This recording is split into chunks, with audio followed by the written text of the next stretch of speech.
प्यारे छात्रों नमस्कार। आज मैं मेरे चतुर्थ सेमेस्टर वाले छात्रों के लिए कामायनी महाकाव्य के इड़ा सर्ग के अगले भाग की व्याख्या लेके आया हूँ और उस व्याख्या में मैं आज आपको मनु की मनः स्थिति का चित्रण जो किया गया है उसे आपसे बताना चाहूँगा। देखिए छात्रों, हमने यहाँ तक अभी तक पढ़ा था कि मनु श्रद्धा को छोड़कर चले आते हैं, तो हिम आच्छादित पर्वतों को देखकर, बर्फ से ढके हुए पर्वतों को देखकर उस स्थान की तुलना श्रद्धा की सुंदरता से व्यक्त करते हैं और अपने दुख और विरह का कारण श्रद्धा को छोड़ना बताते हैं कि जब वो श्रद्धा के साथ थे तो कितना सुखी जीवन व्यतीत कर रहे थे। जब वो श्रद्धा को छोड़कर चले आते हैं तो उन्हें कितना दुख होता है। उनकी आवाज़ ही चारों तरफ सुनाई देती है और किसी मानव की आवाज़ सुनाई नहीं देती है। इस तरह की भावना मनु के मन में विद्यमान थी और उस निराशा का वर्णन करते हुए मनु इन पंक्तियों में कहते हैं कि इस दुखमय जीवन का प्रकाश नवनील लता की डालों में उलझा अपने सुख से हताश, कलियां जिनको मैं समझ रहा वे कांटे बिखरे आसपास, कितना बीहड़ पथ चला और पड़ रहा कहीं थक्कर नितांत, उन्मुक्त खिर हंसते मुझ पर रोता मैं निर्वासित अशांत। इस नियति नटी के अति भीषण अभिनय की छाया नाच रही, खोखली शून्यता में प्रतिपद असफलता अधिक कुचाल रही, पावस रजनी में जुगनू गण को दौड़ पकड़ता मैं निराश, उन ज्योति कणों का कर विनाश, उन ज्योति कणों का कर विनाश। इन प्रस्तुत पंक्तियों के वर्णन से हमें यह समझ में आ रहा है कि इसका संदर्भ शैलीगत विशेषता के आधार पर यह शैली प्रसाद जी की है। तो इसका संदर्भ जब आप लिखने जाएंगे तो आप लिखेंगे कि प्रस्तुत पंक्तियाँ कामायनी महाकाव्य के इड़ा सर्ग से अवतरित हैं या ली गई हैं और इसका प्रसंग क्या है आप देखिए, दुखमय जीवन का प्रकाश। यहाँ अपने दुख की व्यथा को मनु व्यक्त करते हैं। तो इस छंद में जो कवि हैं प्रसाद जी मनु की निराशा और असफलता का मनोवैज्ञानिक चित्रण प्रस्तुत करते हुए कहते हैं। क्या कहते हैं? निम्न पंक्तियों में देखिए, इस दुखमय जीवन का प्रकाश। इस यानी यहाँ दुखमय यानी दुख से भरे हुए, आंसुओं से भरे हुए जीवन का प्रकाश, यानी जीवन का अर्थात जो जीव है उसके इस आसार संसार में दीप रूपी जो प्रकाश है वह प्रकाश कैसा है, जो अपने इस दुखी जीवन में, इस अंधकार पूर्ण जीवन में कोई भी आशा का प्रकाश मन को दिखाई नहीं दे रहा है। इस दुख से भरे हुए जीवन में कोई भी आशा की किरण या प्रकाश नहीं दिखाई दे रहा है।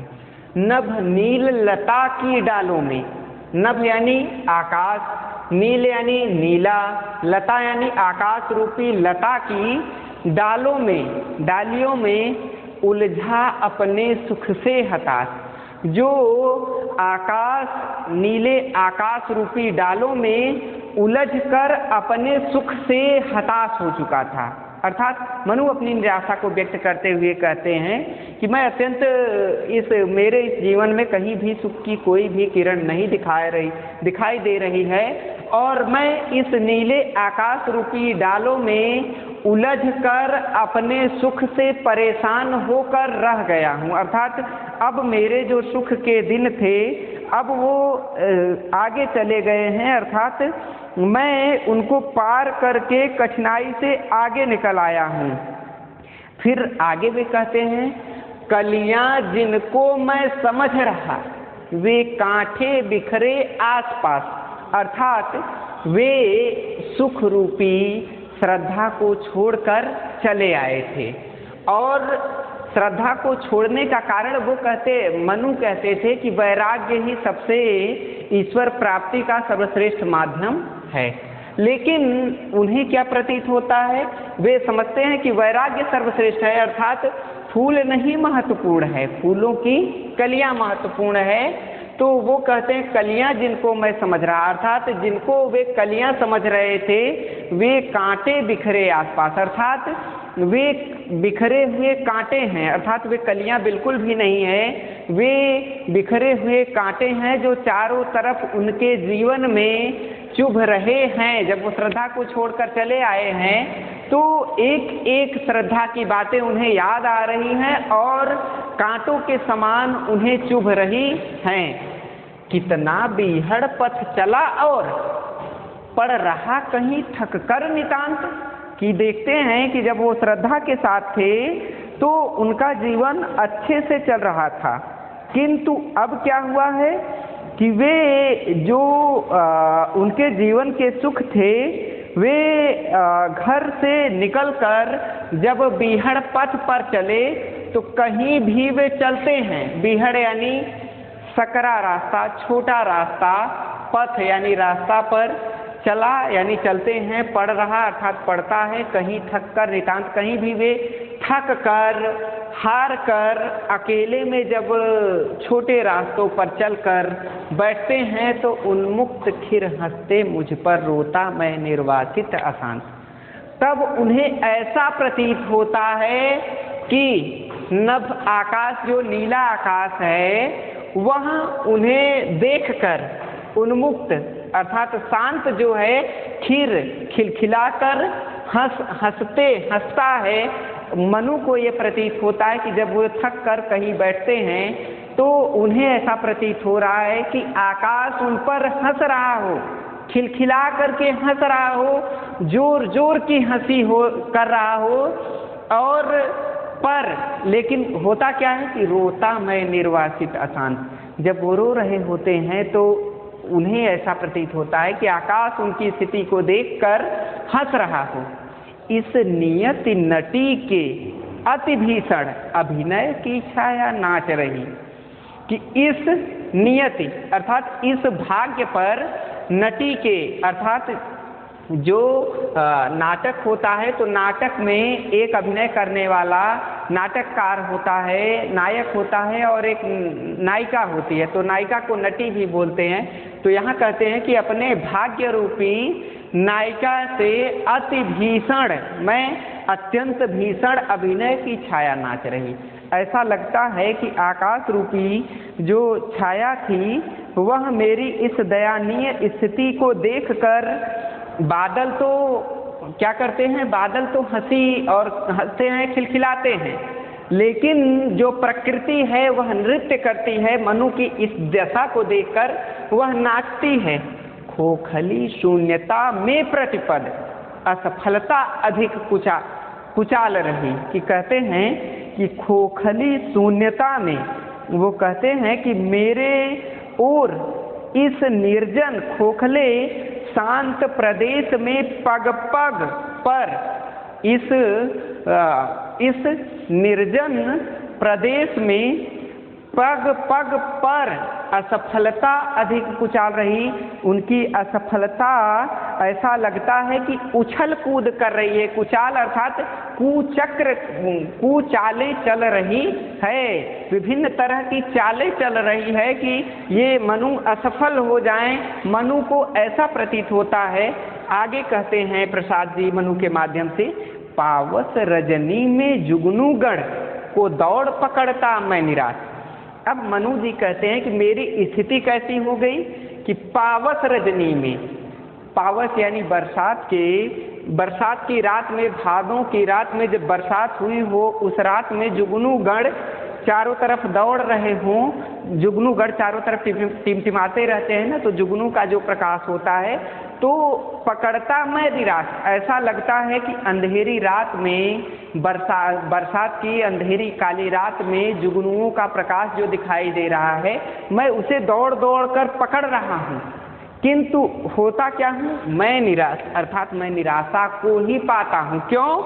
उन ज्योति कणों का कर विनाश, क्योंकि जैसे ही मैं जुगनुओं को पकड़ने जाता हूँ कि जुगनू जो प्रकाश थोड़ा थोड़ा दे रहे होते हैं वो भी बंद हो जाता है, अर्थात बरसात के मौसम में जब जुगनुओं को पकड़ लिया जाता है तो वो मर भी सकते हैं, अर्थात उनका विनाश हो जाता है। तो वही बात यहाँ मनु दोहरा रहे हैं कि मेरी स्थिति भाव यहाँ पर प्रसाद जी ने यह व्यक्त किया है कि जो मनु हैं वह अपनी असफलता पर विचार कर रहे हैं और अपने दुख रूपी जीवन के बारे में बता रहे हैं कि किस तरह से वह नीले आकाश के नीचे उलझा हुआ है जब वो दुखी होते हैं। और श्रद्धा को जो वो दुखी देख करके आए थे, तो श्रद्धा को दुखी देख करके बादल इत्यादि भी दुखी हो गए थे। लेकिन जब मनु को कष्ट हो रहा है तो बादल दुखी नहीं हो रहे हैं, उन्हें ऐसा लगता है कि बादल हंस रहे हों और जो प्रकृति है, जो हवाएं चलती हैं, ऐसा लगता है मुझे देखकर, मुझे दुखी देखकर वो नाच रही हों, नृत्य कर रही हों और मेरी असफलता को देखकर वो तरह तरह के कुचक्र अर्थात कुचालें चल रही हैं। पावस रजनी और इसके अलावा मैं करता क्या हूँ कि इस अंधेरी रात में जुगनुओं को पकड़ने पर जैसे उनका प्रकाश बंद हो जाता है, उसी तरह से मेरी अवस्था हो गई है कि मैं जब इस अवस्था को देखता हूँ तो मैं अत्यंत दुखी होकर पृथ्वी पर पड़ जाता हूँ। उन ज्योति कणों का कर विनाश, और जो ज्योति के अर्थात जो मेरे जीवन की आशा की किरणें थी, जो श्रद्धा और मेरे साथ आशा की किरणें थी, वो अब समाप्त हो चुकी हैं। ये हो गई इसकी व्याख्या छात्रों। फिर इसके बाद छात्रों हम क्या लिखेंगे, हम इन पंक्तियों का काव्य सौंदर्य देखेंगे कि इन पंक्तियों का काव्य सौंदर्य आखिरकार है क्या। तो काव्य सौंदर्य देखने के लिए सबसे पहले हम क्या करते हैं, अलंकार खोजते हैं कि निम्न पंक्तियों में कौन कौन सा अलंकार है। तो चलिए हम खोजने का प्रयास करते हैं कि नभनील लता की डालों में, जो ये पंक्ति है नभनील लता की डालों में, इस पंक्ति में हम देखते हैं कि मानवीकरण अलंकार का उपयोग हुआ है, प्रकृति का मानवीकरण हुआ है। नभ आकाश नील, नीला है, लता लता के रूप में, डालों में उलझा अपने सुख से हताश। क्या लताओं को आपस में उलझने से क्या दुख होता है क्या? दुखी तो आदमी जब अपने दुखों से उलझ जाता है, दुखों का पहाड़ जब टूट पड़ता है, तब मनुष्य जब दुखी होता है। लेकिन यहाँ पर नीले आकाश के दुखी होने की बात कही गई है, नीले आकाश की उलझने की बात कही गई है। आदमियों का आपस में परस्पर झगड़ा होता है, लताएं केवल उलझती हैं, वो कभी न तो सुखी होती हैं न दुखी होती हैं, आपस में झगड़ा नहीं करती हैं, आपस में किसी भी तरह का क्रोध नहीं करती हैं। लेकिन यहाँ जब देखिए मानवीकरण अलंकार वहाँ होता है जहाँ प्रकृति का मानव के रूप में चित्रण किया जाए, वहाँ पर मानवीकरण अलंकार यहाँ लताओं के आपस में उलझकर सुखी और दुखी होने का चित्रण होने से इन पंक्तियों में आपको मानवीकरण अलंकार की सृष्टि मिल जाती है। अब देखिए आसपास और इसके बाद कितना और नितांत में न वर्ण, और फिर इसके बाद रोता निर्वासित अशांत में त वर्ण, नियति, और इसके बाद नियति और नटी में नियति नटी अभिनय नाच में न वर्ण की आवृत्ति, और प्रतिपद असफलता में त वर्ण, और फिर इसके बाद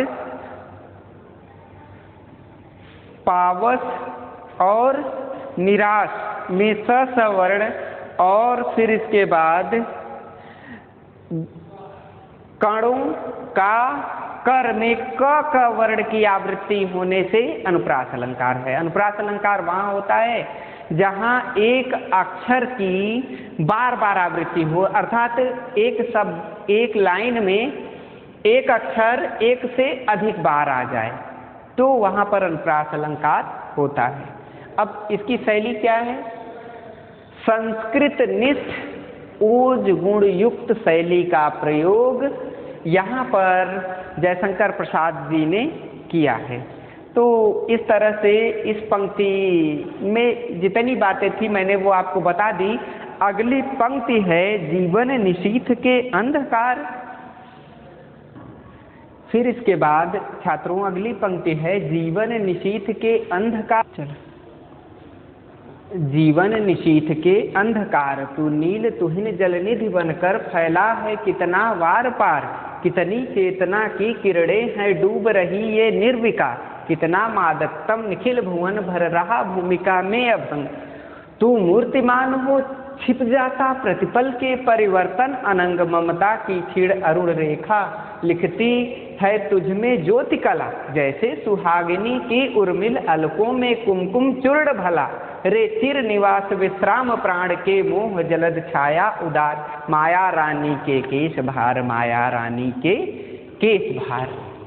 अब देखिए छात्रों, इस पंक्ति को जैसे ही हमने पढ़ा हमें तुरंत पता चल गया कि यह शैली प्रसाद जी की है। अतः हमारे पाठ्यक्रम में कौन सी प्रसाद की कौन सी रचना है, तो कामायनी है। कामायनी का कौन सा सर्ग है, तो इड़ा सर्ग है।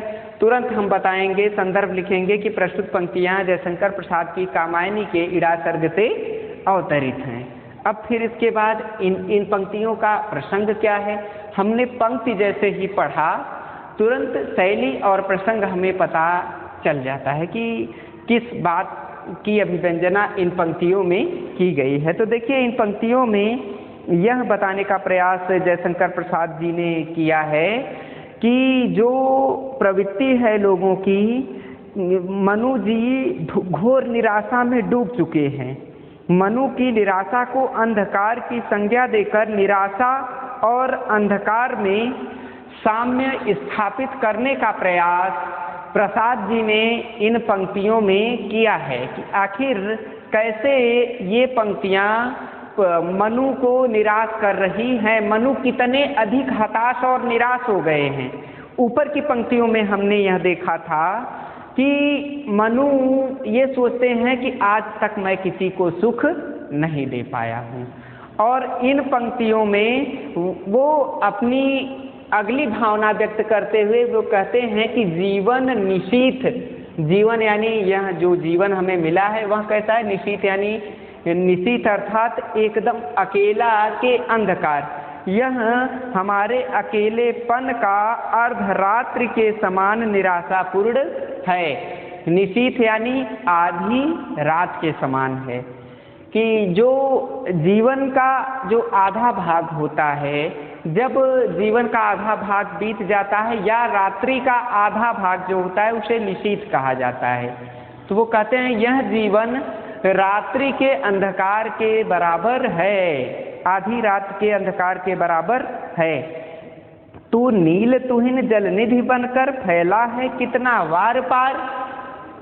ये कहते हैं कि तू नील अर्थात तुम नीले तुहिन, तुम नीले तुहिन अर्थात नीले आकाश में फैले हुए कोहरे, जल निधि अर्थात तुहिन अर्थात नीले आकाश में एकत्रित, जल निधि अर्थात जल निधि से तात्पर्य यह है कि जल यानी छोटे छोटे जो जल के कण होते हैं वह एक साथ एकत्रित होकर बनकर फैला है कितना वार पार की, अर्थात वह वर्षा का वह बादलों का जो नीले आकाश के बीच से जो कोहरा होता है वह कितना चारों तरफ एकत्रित होकर फैला हुआ है, जो वार पार जिससे आर पार दिखाई नहीं दे रहा है, जिससे इस पार से उस पार हम देख नहीं पा रहे। इस नीले आकाश को किस तरह से उस जल के टुकड़ों ने एकत्रित होकर कोहरे के रूप में पूरे आकाश को ढक लिया है और चारों तरफ अपना फैलाव कर लिया है, जिसके कारण इस पार से उस पार नहीं देख पाते हैं हम। अब आगे वो कहते हैं कितनी चेतना की किरणें हैं डूबी रही ये निर्विकार, यानी जो चेतना की किरणें हैं वो कैसी हैं, वो इस तरह की हैं जो आशा रूपी जीवन में कितनी चेतना की किरणें डूब रही ये निर्विकार। कितनी अर्थात कितनी है चेतना की, चेतनता की, चैतन्यता की किरणें अर्थात सूर्य से निकलने वाले प्रकाश की किरणें डूब रही हैं निर्विकार, वो डूबती चली जा रही हैं निर्विकार अर्थात बिना किसी विकार के, बिना किसी बाधा के। बहुत चेतना की किरणें मेरे जीवन में आई और वो बिना किसी विकार के, बिना किसी बाधा के खुशियों के पल आए और वो डूबते चले गए। कितना मादकतम अर्थात कितना वह मादक स्थिति थी, कितना वह नशीली स्थिति थी, इस बात को वो व्यक्त कर रहे हैं कि सब ओर निराशा का ही साम्राज्य था। कितना मादकतम अर्थात चारों तरफ निराशा का साम्राज्य व्याप्त था। निखिल भुवन भर रहा भूमिका में अभंग, निखिल अर्थात जिसका कोई अंत न हो, वो चारों तरफ हो, वह चारों ओर किस तरह से शिथिल होकर फैला हुआ है और भुवन भर रहा भूमिका में अभंग अर्थात जिसमें वह अपनी भूमिका पूरी तरह से निभाने का कार्य कर रहा है। तो मूर्तिमान हो छिप जाता प्रतिपल के परिवर्तन अनंग। तू मूर्तिमान हो अर्थात तुम प्रकाशमान नहीं रह रहे हो, तुम मूर्तिमान से तात्पर्य दिखाई नहीं दे रहे हो, मूर्ति के रूप में नहीं हो, निर्विकार हो अर्थात तुम्हारा कोई आकार नहीं है, निराकार हो गए हो। छिप जाता, जब तुम छिप जाते हो तो प्रतिपल के परिवर्तन अनंग अर्थात पूरा संसार, यह पूरा संसार परिवर्तन सा रुक जाता है। ऐसा लगता है कि मनु निराशा की स्थिति में बताते हैं कि मेरी निराशा अब कभी दूर नहीं होगी, वह उन मेरी निराशा का अंत अब है ही नहीं, उसमें परिवर्तन नहीं दिखाई देता।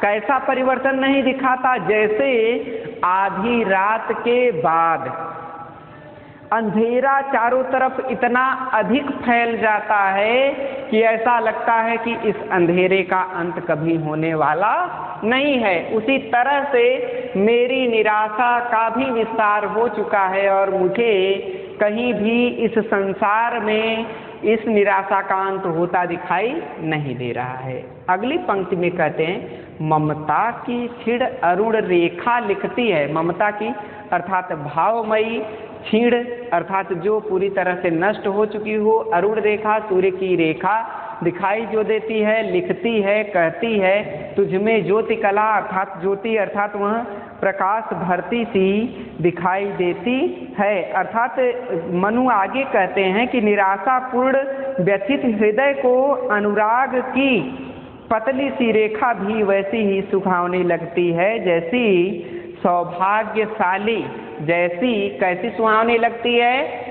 ममता की क्षीण अरुण रेखा लिखती है तुझमें ज्योति कला की थोड़ी सी ममता अर्थात थोड़ा सा भी प्यार प्रेम यदि कहीं से मिल जाए तो वह प्रेम उसे कैसा दिखाई देता है? ऐसा लगता है कि वह सूर्य की किरणें मनु जी से प्रेम कर रही हों और उसी तरह दिखाई देती हैं जैसे सुहागिनी, जैसे कोई सुंदर स्त्री जिसका पहली बार विवाह हुआ हो, उर्मिल अलकों में कुमकुम चूर्ण भला, जो अपनी आँखों में और अपने चेहरे पर कुमकुम का थोड़ा थोड़ा लेप लगाई रहती हैं और जिनके चेहरों की शोभा जैसे मांग में जो सिंदूर भरा जाता है तो उसमें जो कुमकुम का चूर्ण होता है उस नवयुवती सुहागिनी की शोभा को और बढ़ा देता है। उसी तरह से जो दुख से व्याप्त हो उसके लिए वह सुख उसी तरह दिखाई पड़ता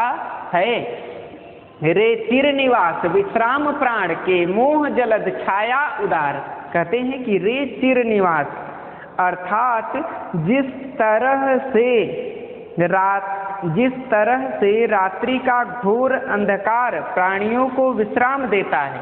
रात में चिर यानी लगातार, निवास विश्राम जैसे रात को जब रात हुई और प्राणियों को विश्राम मिलता है कि मोह जलद छाया उदार, विश्राम मिलता है रात में प्राणियों को, क्योंकि अंधेरा जब आता है तो निराशा बढ़ती जाती है। इसलिए लोग निराश होकर शांत बैठ जाते हैं और शांत बैठकर विश्राम करने लगते हैं। उसी तरह से माया रानी के केशधार, यानी जो माया रानी प्रकृति रूपी जो सुंदरी है वह उसी तरह से इसके बाल हैं। प्रकृति जो है वह इसी तरह प्रतीत होती है जैसी कि एक सुंदरी एक अर्धरात्रि के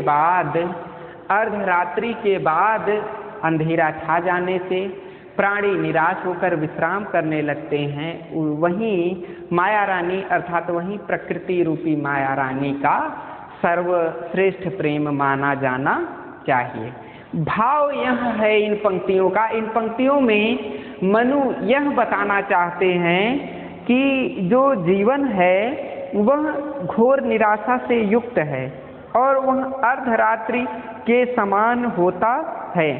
इस जीवन में घोर अंधकार यदि छा जाए तो वह प्राणियों को विश्राम देता है और उन्हें आशा की किरण लगती है कि मेरे इस विरह का अंत अवश्य होगा।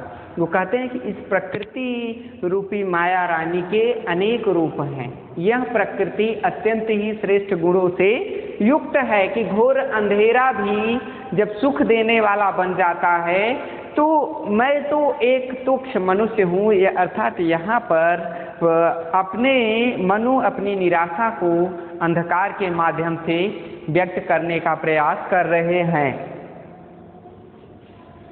अब देखिए छात्रों, जब ये हो गया तो हम क्या खोजते हैं? हम अलंकार खोजने का कार्य करते हैं। तो देखिए यहाँ पर इस तरह से देखिए, जब हम खोजते जाएंगे तो हमें अवश्य अलंकार मिलता जाएगा। जीवन निशीथ के अंधकार, तू नील तुहिन जलनिधि बनकर फैला है कितना वार पार। अर्थात यहाँ पर देखिए कि जीवन को निशीथ का, जीवन को अंधकार को, जैसे अर्धरात्रि निशीथ यानी अर्धरात्रि होती है तो अर्धरात्रि के बाद का स्वरूप जीवन को दे दिया गया है कि जैसे अर्धरात्रि होती है वैसे व्यक्ति का जीवन होता है। तो व्यक्ति के जीवन पर अर्धरात्रि का आरोप होने के कारण, रूप दे देने के कारण, अर्धरात्रि को जीवन का रूप दे देने के कारण इस पंक्ति में कौन सा अलंकार है? इसमें रूपक अलंकार है। फिर इसके बाद जब हम देखते हैं तो आगे जब देखने का प्रयास करते हैं तो मूर्ति मान अनंग में विरोधाभास।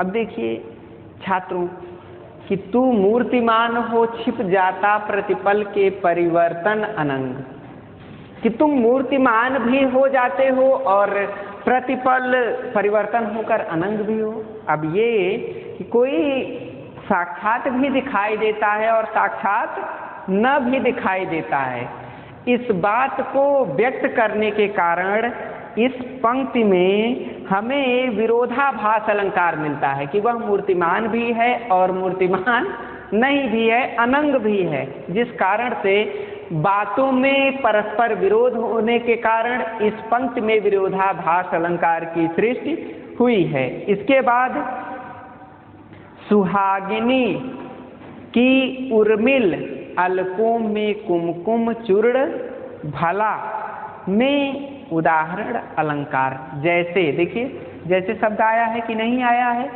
तो जैसे शब्द आ जाने से यदि जहाँ किसी बात को स्पष्ट करने के लिए दूसरी बात का उदाहरण दिया जाए, देखिए उदाहरण और किसी बात से जब समानता व्यक्त की जाएगी तो उपमा अलंकार होगा, लेकिन जब उदाहरण ही दिया जाए, समानता नहीं व्यक्त की गई है, उदाहरण दिया गया है कि जैसे नव युवती सुहागिनी के मांग में भरा हुआ सुंदर कुमकुम का अर्थात सुंदर सिंदूर का स्वरूप दिखाई देता है, उसी के समान किसी दुखी व्यक्ति के जीवन में थोड़ा सा भी सुख आ जाने से उसका जीवन चमत्कार से परिपूर्ण हो जाता है, उसके जीवन में प्रसन्नता आ जाती है। इस कारण से इसमें उदाहरण अलंकार है। और देखिए छात्रों, नील निधि किरणे कितनी किरणे, भुवन भर भूमिका मूर्तिमान, पल पल परिवर्तन में क्रमशः न न क क भ भ म म प प वर्ण की आवृत्ति होने से इन पंक्तियों में अनुप्रास अलंकार मिलता है। अब भाषा कैसी है इसकी, तो देखिए भाषा संस्कृत निष्ठ साहित्यिक खड़ी बोली है। शैली कैसी है, शैली ओज गुण मई शैली का प्रयोग यहाँ पर प्रसाद जी ने किया है। अब इसके बाद अगली पंक्ति है,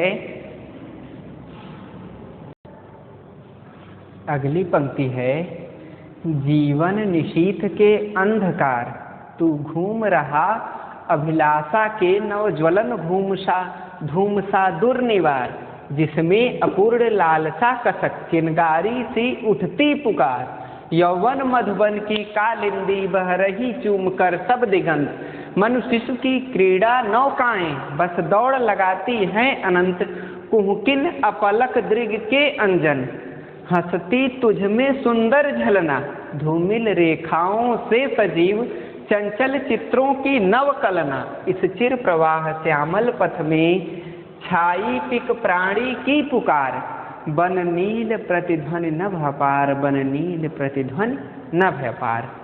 यहाँ पर भाव प्रसाद जी का आपको दिखाई ही दे रहा है कि इसमें भाव क्या है। भाव अर्थात जीवन की तुलना ये अंधकार से, अर्धरात्रि के अंधकार से व्यक्त करते हुए बताते हैं। अब सबसे पहले हम संदर्भ खोजते हैं, तो संदर्भ में शैली के आधार पर हमने यह पता लगाया कि प्रस्तुत पंक्तियाँ कामायनी महाकाव्य के नवम सर्ग से अवतरित हैं। इस महाकाव्य के प्रणेता या इस महाकाव्य के रचनाकार जयशंकर प्रसाद जी हैं। अब इन पंक्तियों को पढ़ने के बाद हम प्रसंग खोजते हैं, तो प्रसंग हमें यह मिल रहा है ऊपर की पंक्ति के समान कि इस पंक्ति में भी मनु अपनी निराशा की तुलना अर्धरात्रि के अंधकार से व्यक्त करते हुए बताते हैं। क्या बताते हैं, देखिए, जीवन निशीथ के अंधकार, जो जीवन हमारा है कैसा है, निशीथ यानी अर्धरात्रि के अंधकार के समान है। तू घूम रहा अभिलाषा के नव ज्वलन धूम सा दुर्निवार, कि तू घूम रहा है जैसे घूमता हुआ अभिलाषा रूपी नव मीन्स नया, ज्वलन मीन्स जलने वाला, धूम मीन्स धुआं, धुएं के समान, दुर्निवार जिसमें कोई बाधा न हो, दुर्निवार अर्थात जिसकी कोई बाधा जिसमें न उत्पन्न हो रही हो, उस धुएं के समान अभिलाषा का, जैसे आग जब जलाई जाती है, ठीक है, तो आग जलाई गई, तो आग जलने के बाद जब आग बुझ जाती है तो धुआं उठता है और वह धुआं चारों ओर फैल जाता है। कितना भी उसे रोका जाए, कितना भी धुएं को रोकने का निवारण किया जाए, किंतु जब तक आग पूरी तरह से बुझ नहीं जाती, नष्ट नहीं हो जाती, तब तक वह धुआं बिना किसी बाधा के लगातार आगे बढ़ता रहता है। उसी के समान जीवन अर्धरात्रि के अंधेरे के समान है कि इसमें यदि कोई बाधा आ गई है तो वह लगातार बढ़ती ही जाती है, बढ़ती ही जाती है। जीवन की परेशानियां मनु की लगातार बढ़ती ही जा रही हैं। अभिलाषा अर्थात चाहत जो बढ़ती ही जा रही। जब वो श्रद्धा के साथ थे तो वो अकेले रहना चाहते थे, जब वे अकेले रह रहे हैं तो अभिलाषा बढ़ रही है, फिर श्रद्धा के प्रति उनका लगाव उस धुएं के समान बढ़ रहा है जो धुआं अग्नि जलने के बाद निकलता है। फिर आगे मनु क्या कहते हैं, जिसमें अपूर्ण लालसा कसक चिनगारी सी उठती पुकार, जिसमें अपूर्ण लालसा होती है, और अपूर्ण अर्थात कभी भी पूरा न होने वाली लालसा उपस्थित होती है। एक कसक होती है, टीस होती है, चिंगारी सी उठती पुकार, और कोई ऐसी बात रहती है जो पूरी नहीं हो पाती, वह चिंगारी के समान व्यक्ति के हृदय को लगातार जलाती रहती है। यौवन मधुबन की कालिंदी बह रही चूमकर सब दिगंत। यौवन मधुबन की अर्थात युवावस्था रूपी मधुबन अर्थात पुष्पों से युक्त जो वन होता है, जहाँ केवल फूल ही फूल रहते हैं, उस स्थान पर जो यमुना नदी है, वर्षाकालीन जो यमुना नदी का उफनती हुई स्थिति होती है, यौवन मधुबन की कालिंदी बह रही चूमकर सब दिगंत। जैसे बरसात के मौसम में यमुना नदी पूरी तरह से भर जाती है, कालिंदी का अर्थ यमुना नदी होता है, भर कर चारों तरफ सभी दिशाओं को ऐसा लगता है कि चूम रही हो, उसी के समान जब व्यक्ति युवा हो जाता है, मनु के मन में मानव, मनु का तात्पर्य यहाँ मानव है, मानव के मन में उसी तरह की हिलोरें चारों तरफ फैल रही हैं, पूरे संसार को वो चूम लेना चाहती हैं, ऐसी स्थिति बनी हुई। मनुष्य की क्रीड़ा नौकाएं बस दौड़ लगाती हैं अनंत। अब जैसे बरसात के मौसम में जब यमुना नदी पूरी तरह उफान से भरी हुई होती है, तो उस समय केवल नौकाएं ही उस नदी में दौड़ लगाती हैं। उसी तरह से मनुष्य के मन में जब क्रीड़ा रूपी नौका उत्पन्न होती है, तो वह चारों ओर अपनी बातें फैलाई चली जाती हैं, किंतु व्यक्ति का कोई भी मनोरथ सिद्ध नहीं होता है, केवल मन इधर से उधर, उधर से इधर दौड़ता रहता है। उसी तरह से मनु का भी मन इधर से उधर दौड़ रहा है। कुहकिन अपलक दृग के अंजन, कुहकिन से तात्पर्य यहाँ है कि जिस तरह से मायावी, जैसे मायावी स्त्री जो होती है, वह अपलक अर्थात एक पलक में किसी दृग अर्थात अपने नेत्रों के अंजन, नेत्रों में लगे हुए काजल से यदि किसी को एक पल अपलक देख ले, तो वह व्यक्ति उस पर पागल हो जाता है। उसी तरह से हंसती तुझ में सुंदर झलना, उसी तरह से मन के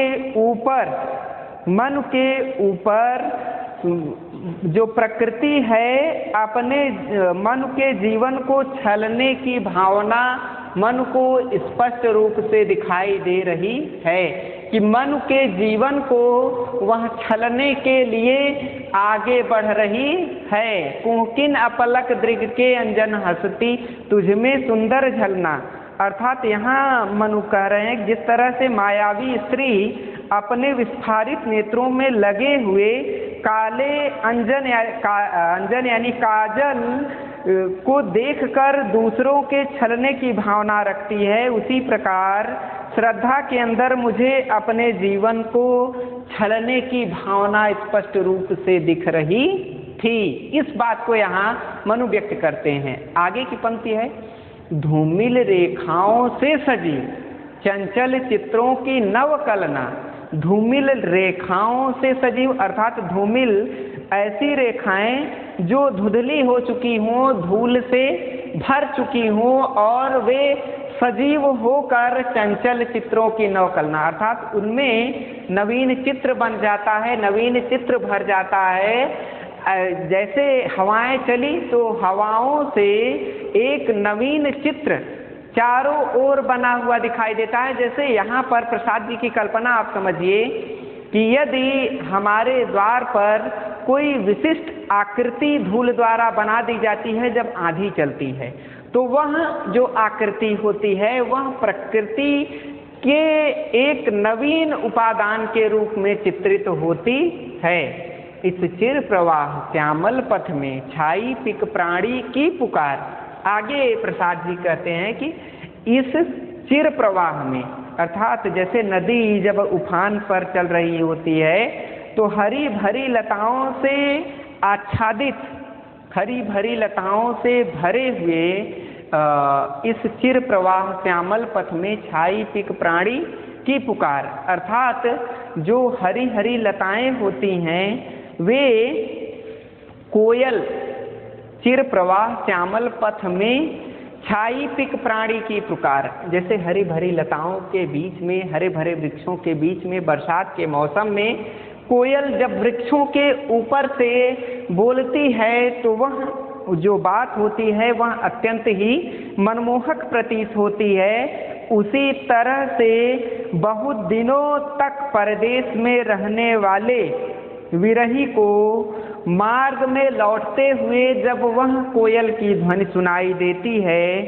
तो वह उसी प्रकार व्यक्ति के जीवन और हृदय में चारों तरफ समाहित हो जाती है, जैसे कि अगर कोई विरह से युक्त है, वह कई दिनों बाद परदेश से अपने घर वापस लौट रहा हो, और जब घर लौट रहा हो, घर पहुंचने से पहले उसके हृदय में कोयल की पुकार कूं कूं सुनाई दे जाए, तो वह कोयल की कूं कूं को अपने पूरे समस्त जीवन तक नहीं भूल पाता है।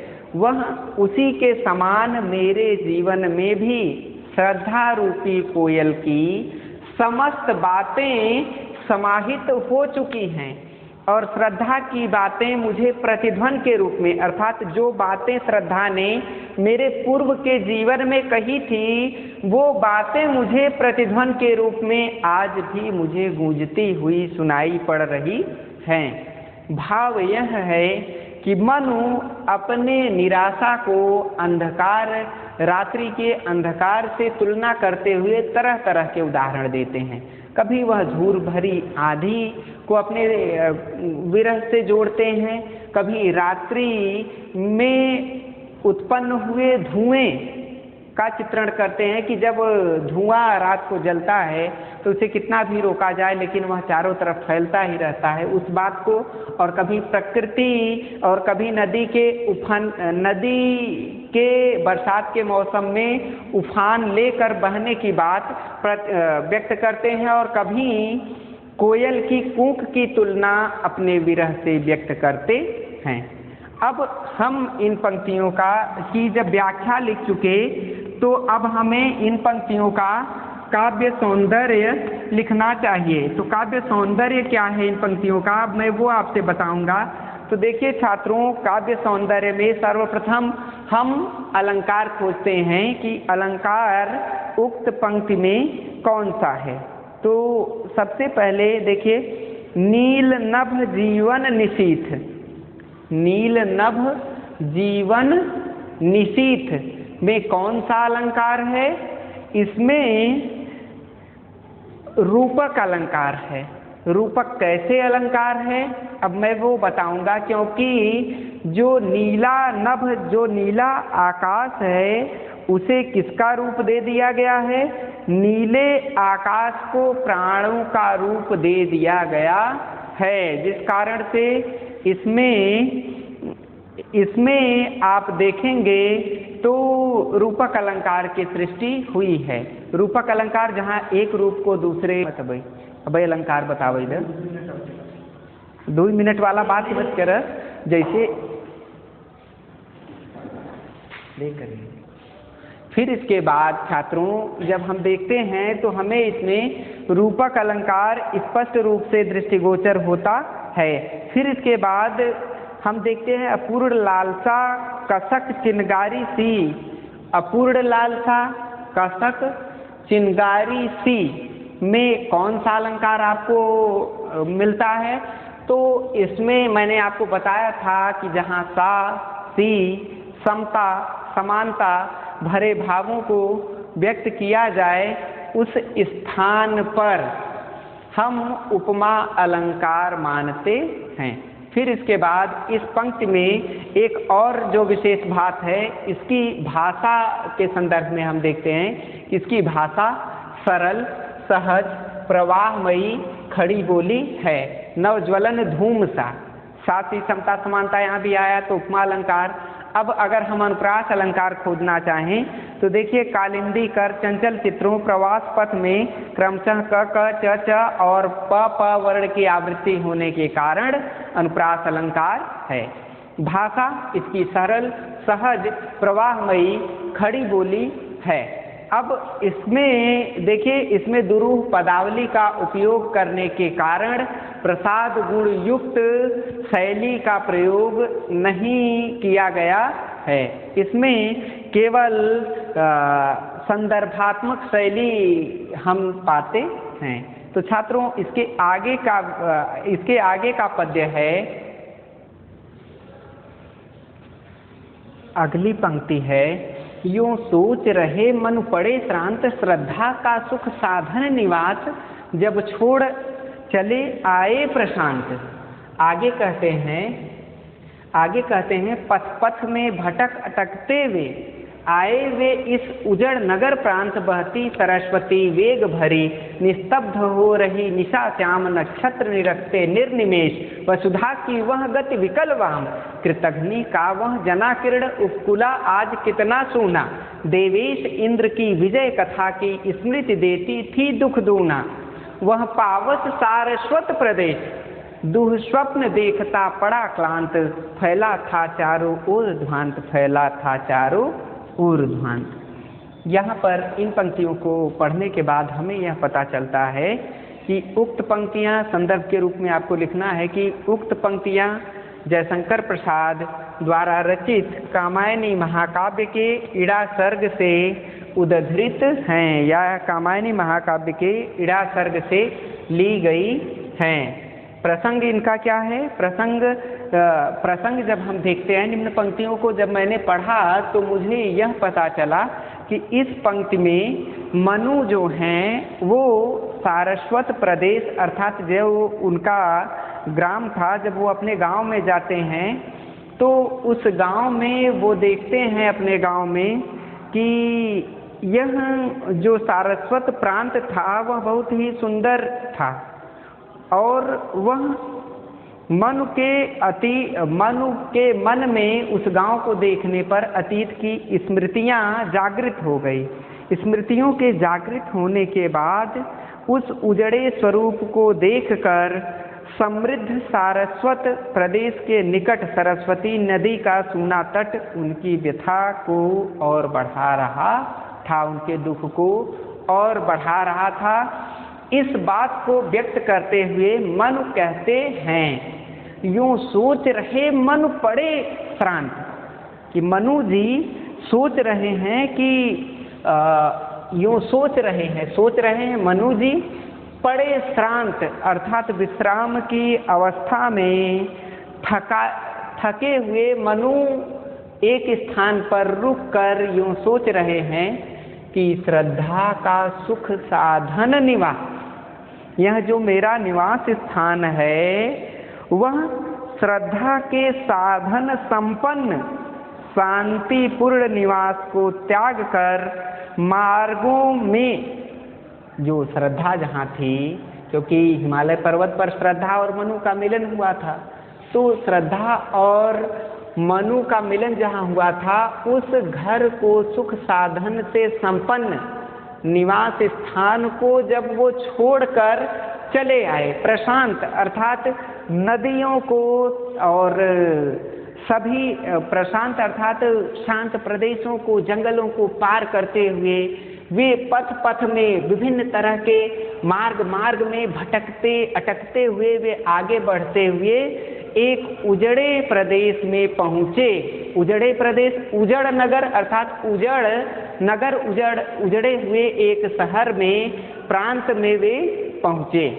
बहती सरस्वती वेग भरी, जहाँ सरस्वती नदी पूरे वेग के साथ बह रही थी, निस्तब्ध वो आश्चर्यचकित हो गए। हो रही निशा श्याम, हो रही है निशा यानी रात्रि, श्याम अर्थात काली रात वहाँ पर कैसे चारों ओर फैली हुई है।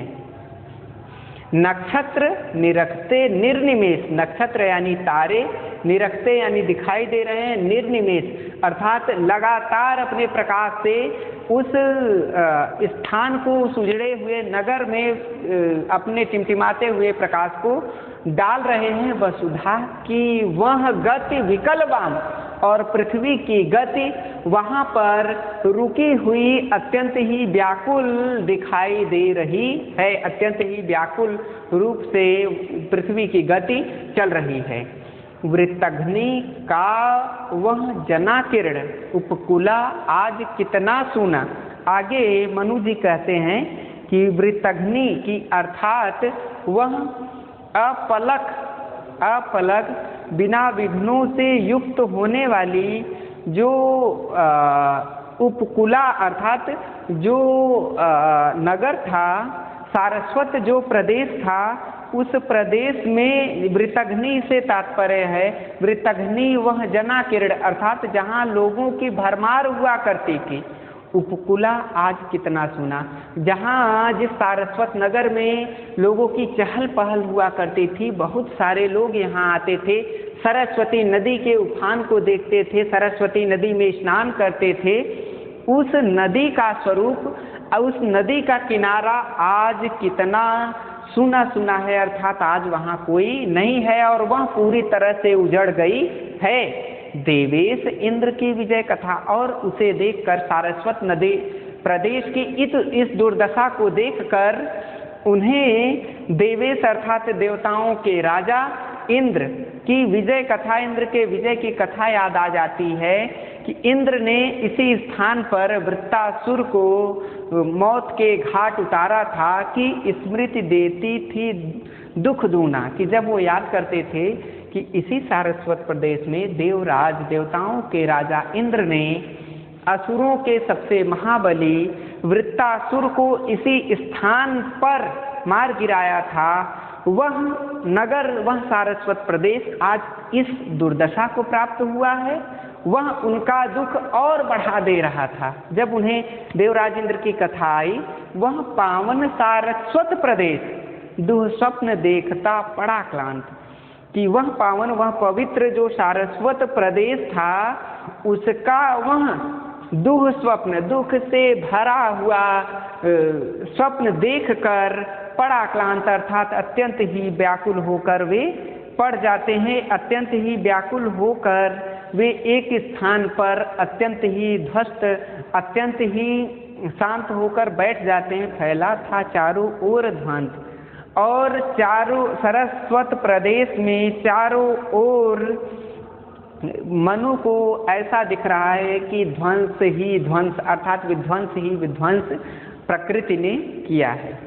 इन पंक्तियों का भाव यह है कि मनु जब अपने गांव जहाँ से वे निकलकर हिमालय पर्वत पर तपस्या के लिए गए थे, तो वे श्रद्धा को छोड़कर जब अपने नगर सारस्वत प्रदेश में पहुँचते हैं, तो वो देखते हैं कि वे सुख और संपन्नता से युक्त श्रद्धा को छोड़ आए हैं, भरे पूरे परिवार को छोड़ आए हैं, और वे एक उजड़े हुए नगर में पहुंच गए हैं। फिर उन्हें अचानक सारस्वत प्रदेश की प्राचीन गरिमा याद आ जाती है कि यहाँ कितने व्यापारी थे और यहाँ सरस्वती नदी के किनारे कितनी अधिक भीड़ हुआ करती थी, वह आज एकदम सुनसान है। तभी एक पौराणिक कथा उन्हें याद आती है कि इसी सारस्वत प्रदेश में भगवान इंद्र ने वृत्तासुर को मारा था, जिससे इनका दुख और बढ़ जाता है। उस पावन सारस्वत प्रदेश के इस दिन में साक्षात देखे जाने वाले दृश्य को एक ये सोचते हैं कि ये बुरा स्वप्न है, किंतु चारों ओर विध्वंस फैला हुआ था। उस विध्वंस को देखकर वे अत्यंत ही दुखी हो रहे थे। वह विध्वंस उनके दुख को और बढ़ा रहा था। अब देखिए छात्रों, हम इसमें यह देखने का प्रयास करेंगे कि निम्न पंक्तियों में विशेष क्या है, काव्य, इन पंक्तियों का काव्य सौंदर्य क्या है या काव्य विशेषता इन पंक्तियों की क्या है। तो सबसे पहले अलंकार हम खोजते हैं कि नक्षत्रों के लिए सारस्वत प्रदेश की तुलना की गई है कि सारस्वत प्रदेश दुःस्वप्न, अर्थात सारस्वत प्रदेश जो है उसे दुःस्वप्न की चर्चा यहाँ पर कर रहे हैं। तो छात्रों देखिए, इस पंक्ति में जब हम देखते हैं तो हमें प्रकृति का मानवीकरण मिलता है।